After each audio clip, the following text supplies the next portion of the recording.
impression was that it was a small plane that hit the World Trade Center. No one has been able to get close enough to find out any immediate word on injuries or fatalities. As I'm watching television, on TV, you see a second plane coming in and hitting the other tower.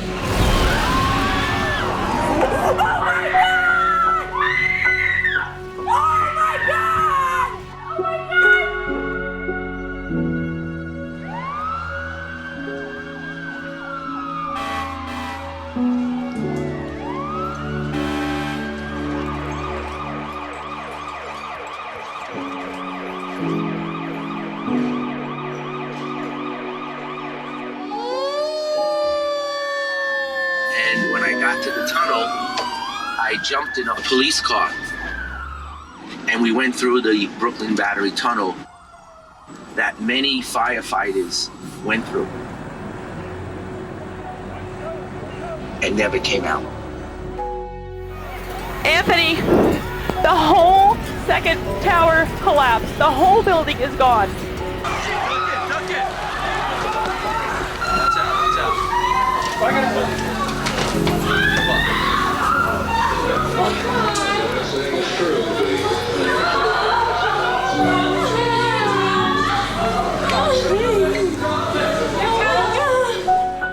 The collapse of the towers produced this smoke cloud, this dust cloud that smothered all of downtown Manhattan. They were stopping them at this church and just, consoling them and really dusting them off. And many people were like in a daze.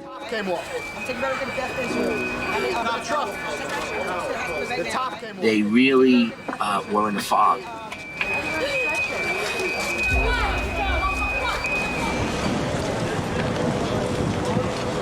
We just tried to do our best to help people and get people out.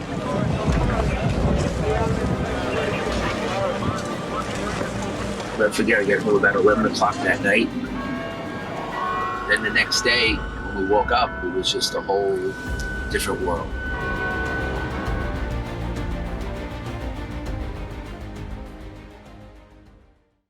So when you went to September 12th, what did you see? Complete destruction.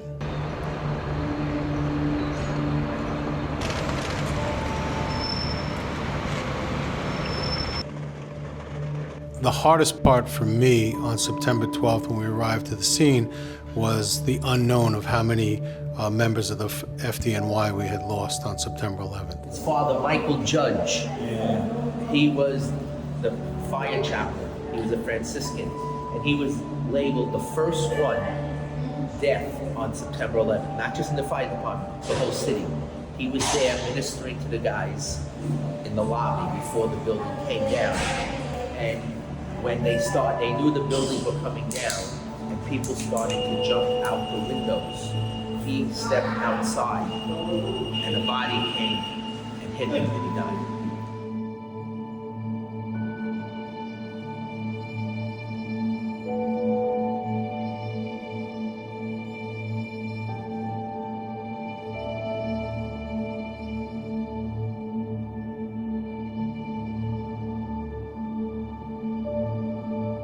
Any trauma related, any PTSD? Have you seen any? Of course. I think we all suffer from some form of PTSD. Yes. Hi, how are you? My father was here for 23 years.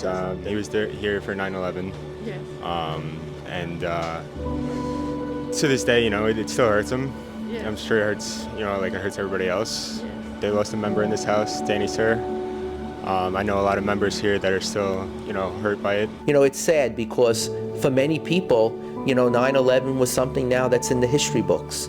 But there are still people that are suffering, families, parents, spouses, children, grandchildren, the effects of 9/11. This is the tribute and memorial down at Washington Square Park. A person doesn't die when they close their eyes. A person dies when you stop talking about them. And if we stop talking about all those that died on September 11th, then they're dead. That's right. We have to talk about them, and they'll never die. You know, many innocent people died that day. Many heroes died that day. When people were running out of the towers, they were running in to save people, strangers, not their loved ones, not their families, neighbors. You know, and who is my neighbor? A neighbor is anyone that shows mercy to someone that's in need. And that's what these heroes did that day, and that's why we can never forget them.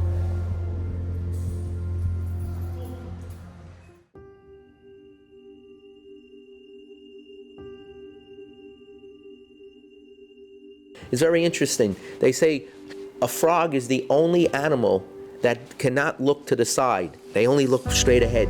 Think about it. If we only look straight ahead, unfortunately, people hold grudges. Yes. People want to, you know, we got to learn from history. Don't get me wrong, but we cannot dwell on it. And we cannot say, you did this, you did that. We have to come together and we have to move forward.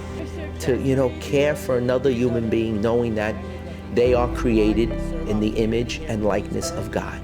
We may look differently, we may act differently, we may have different color skin, we may come from different parts of the world, but we're all created by one God.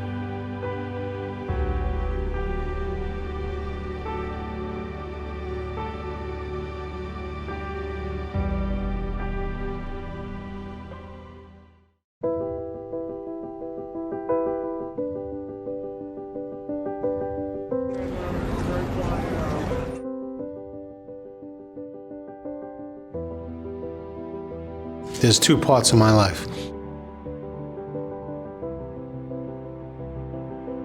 Up until 8:46 a.m. on September 11th, everything before that, and after that moment, everything after that. That is my life. Two different moments. All it started at 8:46 a.m. when that first plane hit. It's never been the same since.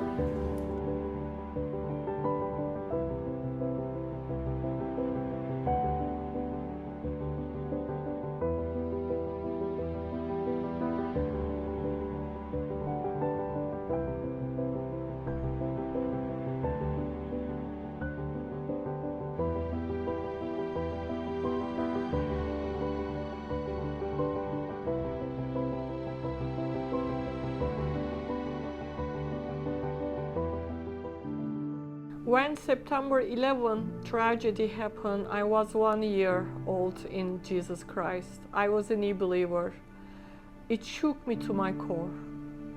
First of all, I thought I ran to America for my freedom, for safety, for protection from a radical Muslim man. And I found that protection in America. But after September 11, I felt very unsafe in America, as so many other Americans. And also I thought I could be one of those people flying those planes. I could be, because I believed in jihad as a good Muslim. And then Jesus Christ changed my life miraculously. I'm standing here today with miraculous transforming power of Jesus Christ, starting a ministry that is fighting against terrorism, fighting against hatred in the Muslim world, with the unconditional love of Jesus Christ, with the good news, true gospel message. I used to believe in a God who told me to go kill and die for him, but now I serve a God who came and died on the cross for me. That is the difference.